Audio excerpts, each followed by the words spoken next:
एक पुरस्कून गांव था। वहां कुचे घर, सरसब्ज खेत और एक प्रसरा दरिया बहता था। सुबह के वक्त हल्की सी धूप दरख्तों से छनकर जमीन पर बिखरती और परिंदे खुशी से चहचहाते। इसी गांव के किनारे एक बड़ा सा पुराना दरख्त था, जिसके नीचे एक खामोश तबा बूढ़े बाबा जी रोजाना बैठा करते थे।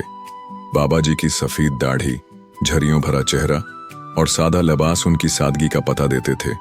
वो घंटों दरिया की तरफ देखते रहते, जैसे कुछ सोच रहे हों।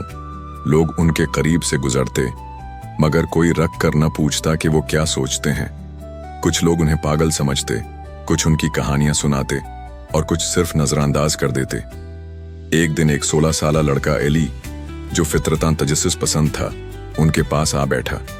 कुछ देर खामोशी रही, फिर अली ने पूछा, बाबा जी, आप रोज यहाँ बैठे रहते हैं, क्या सोचते हैं? बाबा जी ने मुस्कुराकर दरिया की तरफ इशारा किया। बेटा, जो बहता है वही सिखाता है कि थमने में क्या हिकमत है। ये जुमला अली के दिल को छू गया। वो रोज आकर बाबा जी के पास बैठने लगा। कभी बातें करते, कभी खामोशी में वक्त गुजारा करते। आहिस्ता आहिस्ता बाबा जी उसके लिए एक बुजुर्ग, एक दोस्त और एक रहनुमा बन गए। फिर एक दिन बाबा जी ने जेब से एक छोटा सा लकड़ी का संदूक निकाला। उसे अली की हथेली पर रखते हुए कहा, उसे अभी ना खोलना, ये मेरी पूरी जिंदगी का खजाना है। उसे उस दिन खोलना जब तुम्हारा दिल वाकई टूट जाए। अली हैरान हुआ, मगर कुछ पूछा नहीं। उसने संदूक संभाल लिया और शहर चला गया। वक्त गुजरता गया।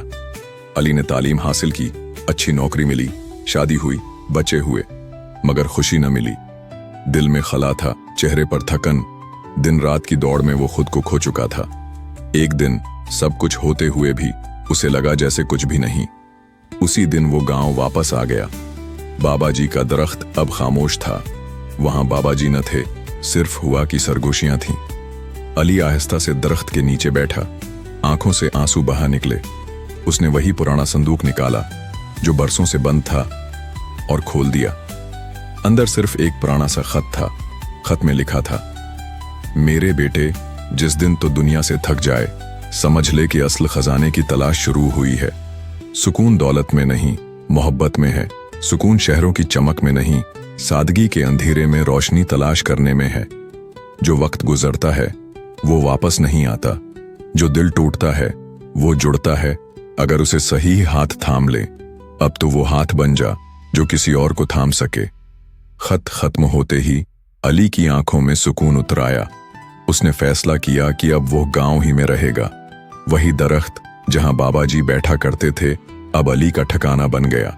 वो बच्चों को पढ़ाता, नौजवानों को सिखाता और हर आने वाले को वही सबक देता जो उसे मिला था। सुकून अंदर है, बाहर नहीं।